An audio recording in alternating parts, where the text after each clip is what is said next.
Hey everybody, it's Eddie from Tokyo. This is your cryptocurrency update from Japan. And finally, I'm doing the video that I wanted to do yesterday, but a lot of you know I got sidetracked on busting some FUD. And right before I went to video, I learned that CoinGate has big news for the XRP community and their merchants alike. They are launching the XRP token to support the customers, meaning that XRP is now accepted as payment at thousands of vendors across the net. So if you want to know more about this, my favorite writer, Siamak Masnavi, wrote an article just a couple of hours ago, and it really tells you all about CoinGate enabling those XRP as payments over the 4,500 online shops. Okay.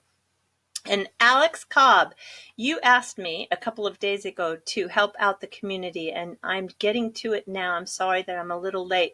You were talking about this announcement here concerning virtual currency sending delivery service on the 31st, this announcement. And then today we have one more announcement that is related to that, and that is the campaign notice accompanying the launch of virtual currency sending delivery service. Okay, this is all about this video here that I did in January on the 22nd. Yeah, okay, so I mean in December, I'm sorry. So please watch this. It is all about the cold storage wallet that SBI is going to register to its users, those people who want to take advantage of the service, and he sends you a wallet free of charge that has all the pre-done KYC, and it is in the efforts to, of course, protect users from scams, but also in preventing money laundering, which is what the FSA is pushing all the exchanges to do with the Financial Action Task Force outline. So I will put the link to this in the comment section below, and you can fully understand how that is going to work.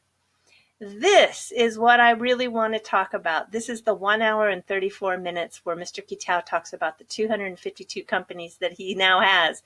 And you don't want to listen to it all if you're not interested in his biotech companies or the securities or, the insurance companies. But if you are wanting to know about R3, Ripple, XRP, and even he talks about Swift, then I have pulled out those nuggets and I'm going to discuss them with you.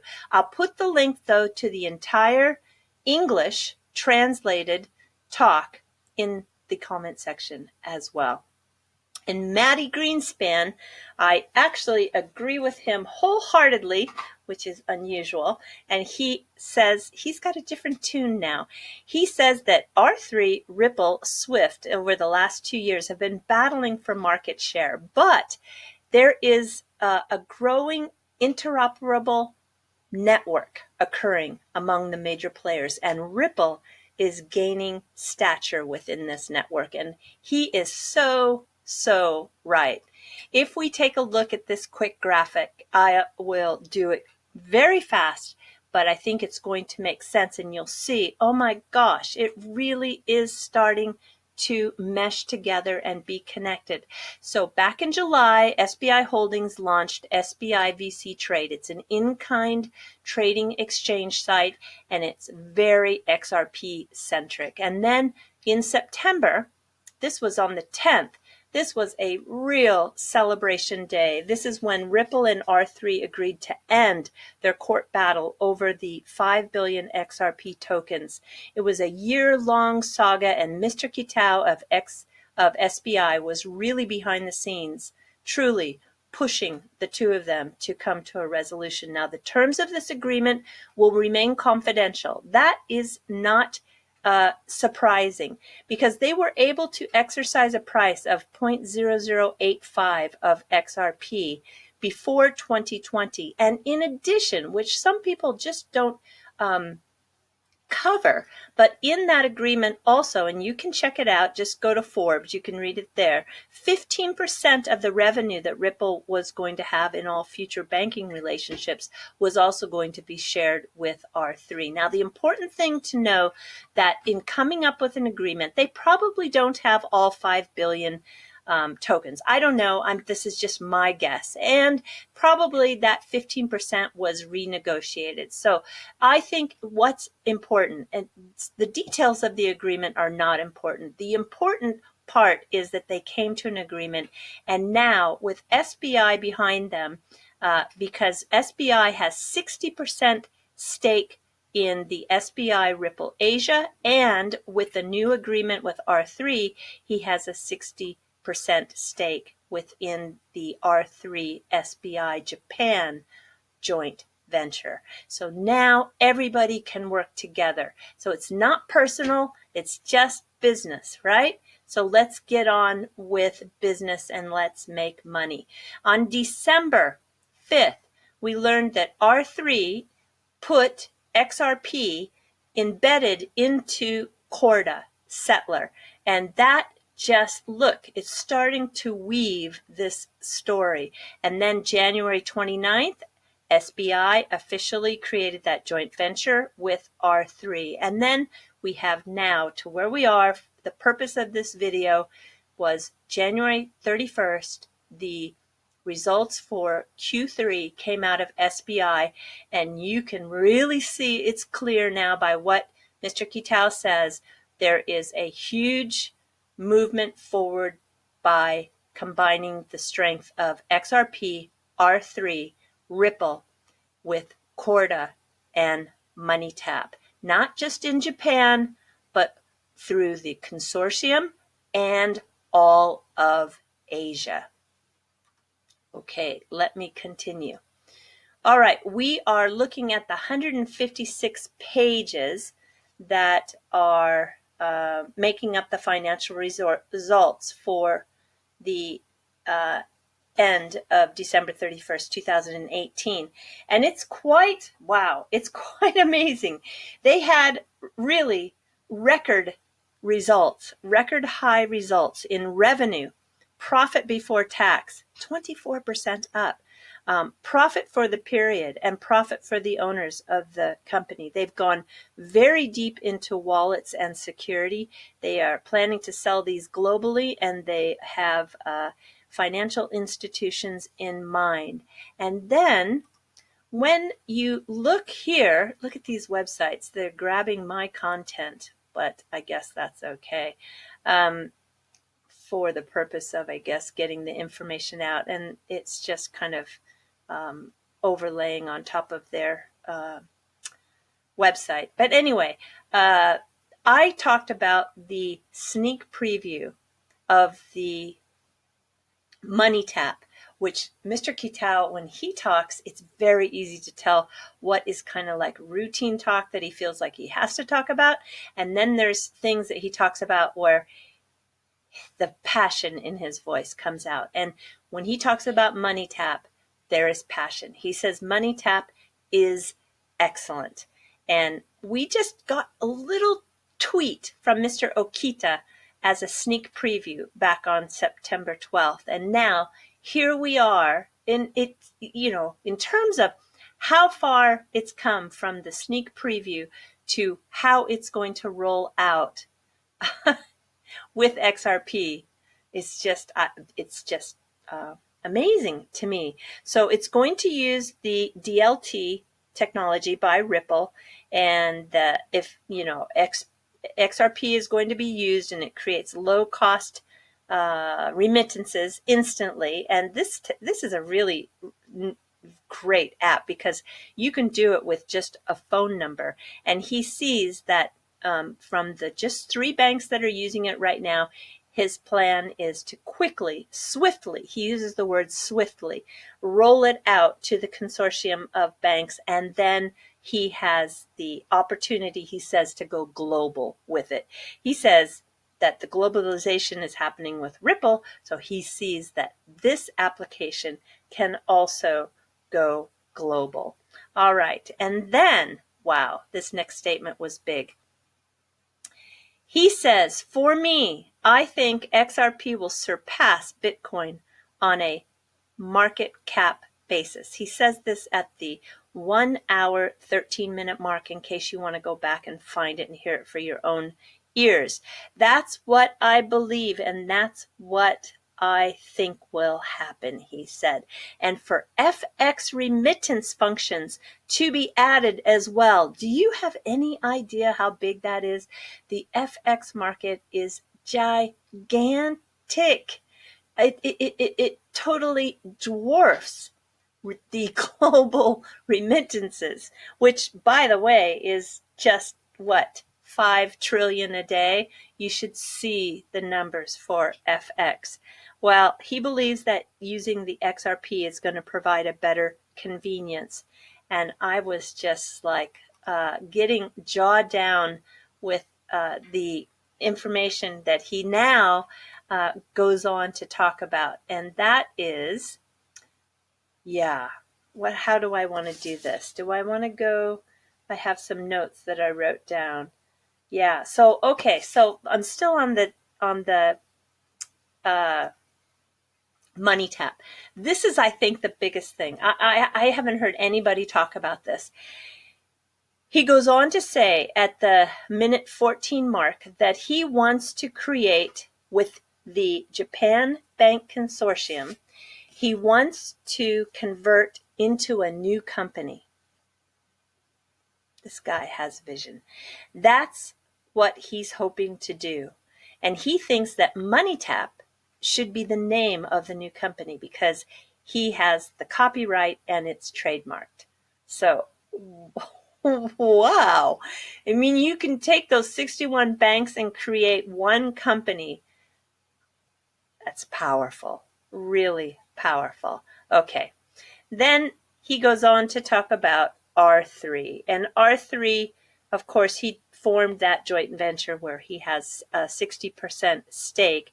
And Corda is a smart contracts function, and that will, through the collaboration, he really says that you can merge R3 and Ripple, and it's so important for XRP to be used. Ripple will move the money, and XRP will be embedded in the Corda settler, which has great affinity. So we can use the two together. And he says that's beneficial for all. Now, this link here is explaining from R3 exactly how Corda settler works with XRP. So I'll put this link to the 2-minute and 50-second video, which, wow, if you really want to understand and have a high level of understanding, then it's a must-watch video. I'll put the link down in the comments section below. Okay, moving on. So, Stuart, at Stuart_XRP, gave me permission to use this next graphic of his. He made this. You can find him on Twitter. He is really on fire lately. So this is his imagination of how it could possibly be when XRP is embedded into the R3 Corda settler with Swift. So Mr. Kitao said, Swift just announced that they will partner with R3. Maybe some at Ripple are upset with that. When I first heard the news, I thought it was great news. Swift has 15,000 transactions a day, every day. That's 5 trillion. And 10,000 institutions. What's important is Swift has given up on what it can do any further internally.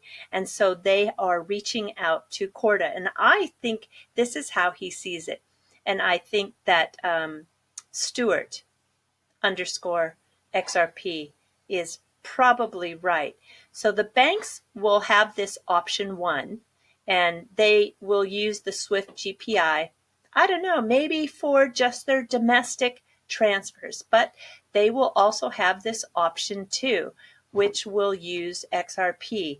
And it makes total sense. It totally allows the banks to bypass the Nostro Vostro account, which is so costly for the smaller challenger banks and the new financial institutions that are popping up, among these big giant banks that have all that money just sitting idle. So I think that, if you use Corda, this is Mr. Kitao again. If you use Corda embedded with XRP, this is as good as you could hope, it's a win-win for Ripple too. And he says, we are the largest shareholders of both. So if you don't think that there is going to be a push towards this, I think you need to think again. So he said that we are promoting XRP even on our exchange. So it's beneficial for all three parties. All right, now we go to his dream. He is really a dreamer. So he says, my dream is to have XRP, this, he says, to have this, he's talking about XRP, adopted as the local regional currency for Osaka 2025. And we will let it be known around the world.